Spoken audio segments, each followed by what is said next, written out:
এতদিন আমরা দেখেছি আওয়ামী লীগের শাসনামলে আওয়ামী লীগের নেতাকর্মীদের ব্যাপকভাবে দুর্নীতির সাথে জড়ানো।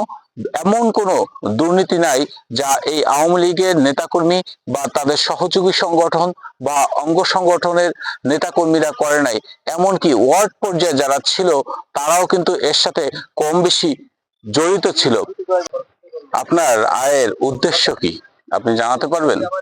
কাজ করেন না, কিছু করেন না, তাহলে এত ভালোভাবে আপনি কিভাবে চলেন? এই বিষয়টা আসলে আমাদের জানতে ইচ্ছে করে। বলছিলাম অনেক রাজনীতিবিদদের কথা।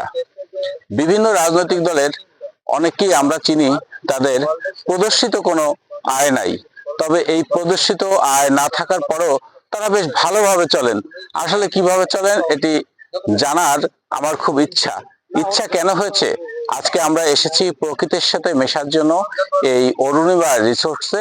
আর এই রিসোর্টে এসে ফেসবুকে দেখতে পেলাম এক ভদ্রলোক লিখেছেন, যাদের আয়ের উৎস যারা করেন রাজনীতি তাদের আয়ের উৎস দুর্নীতি। কথাটা কিন্তু ভালো লেগেছে। অনেকে আমরা হয়তো মানুষের সামনে যে কথা বলতে পারি না, কথা বলতে গেলে অনেক সময় আমাদের হয়রানির শিকার হতে হয় বা শত্রুতা বৃদ্ধি পায়। যার কারণেই অনেকে কিন্তু এভাবে তাদের মনের ভাব, মনের যে কথা, এই কথাগুলো প্রকাশ করেন বিভিন্ন সামাজিক মাধ্যমে। এই অরুণিমা রিসোর্টে এসে আমরা যখন ফেসবুকের দিকে একটু নজর দিচ্ছিলাম, তখন আমরা দেখছি একজন ভদ্রলোক পোস্ট করেছেন। তিনি তার ওয়ালে রেখেছেন, রাজনীতি যাদের প্রধান পেশা, দুর্নীতি তাদের প্রধান আয়ের উৎস। এই লেখাটুকু দেখে আমার ভিতরে এই ভিডিওটা করার ইচ্ছা জাগলো যে উনার কথা অত্যন্ত সুন্দর এবং যুক্তিসঙ্গত। হয়তো বলবেন যে প্রমাণ করেন, অনেক কিছুই প্রমাণ করা সম্ভব হয় না, কিন্তু বাস্তবতা উপলব্ধি করতে হয়। সেই বাস্তবতা যদি উপলব্ধি আমরা করতে চাই, তাহলে ওনাকে 100-তে 100 মার্ক আমাকে দিতে হবে। কোনোভাবে 1 মার্ক ওনার জন্য আমার কাটার সম্ভাবনা নাই বা কাটা যাবে না। কারণ আমাদের দেশের হাতে গোনা কয়েকজন রাজনীতিবিদ ব্যতীত প্রায় রাজনীতিবিদ দুর্নীতিবাজ। হয়তো সুযোগের অভাবে তারা বিভিন্ন সময়ে এটি করে থাকে। যারা যখন সুযোগ পায় তারা ঠিক তখনই এইভাবে আপনার দুর্নীতি করে থাকে।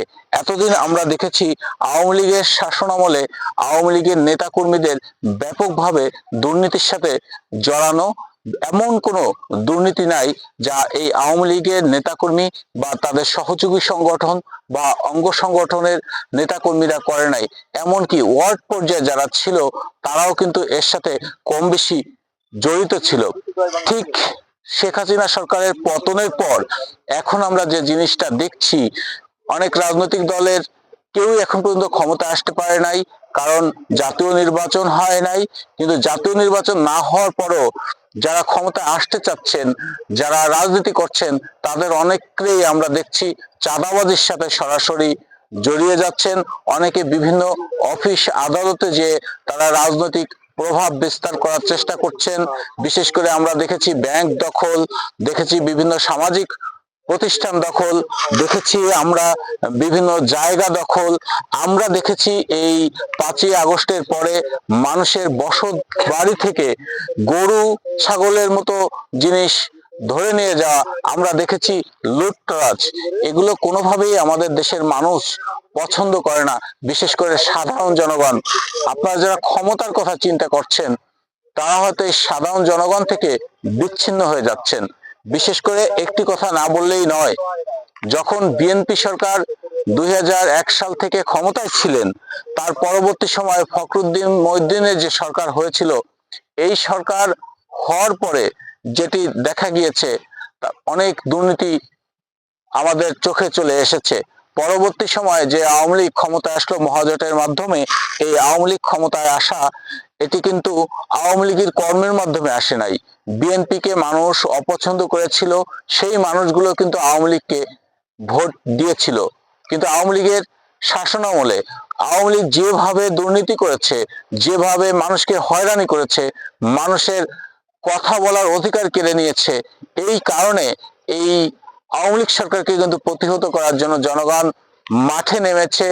জনগণ কথা বলেছে প্রথম অবস্থায়, এক পর্যায়ে মাঠে নেমে তাকে কিন্তু দেশ থেকে বিতাড়িত করেছে। এটা কিন্তু রাজনীতিতে সকলকে আপনাকে মনে রাখতে হবে। এই কথা মনে যদি আপনি না রাখেন তাহলে আপনার জন্য বড় বিপদ হতে পারে। আমরা চারিপাশে যে ধরনের পরিবেশ দেখছি, রাজনীতিবিদদের বলবো আপনারা অবশ্যই আপনাদের কর্মে ফেরেন, ভালো রাজনীতি করেন। আমরা যারা সাধারণ জনগণ আছি আমরা অন্তত আপনাদের সাথে মিলে থাকতে পারি। তাছাড়া এভাবে আপনারা যদি রাজনীতি করতে থাকেন তাহলে এই যে সামাজিক যোগাযোগ মাধ্যম ফেসবুকে ভদ্রলোক লিখেছেন যে ব্যক্তির রাজনীতি প্রধান পেশা তার প্রধান আয়ের দুর্নীতি, এরকম লেখা আপনার জন্য সামনে প্রস্তুত আছে, এটি মনে রাখবেন।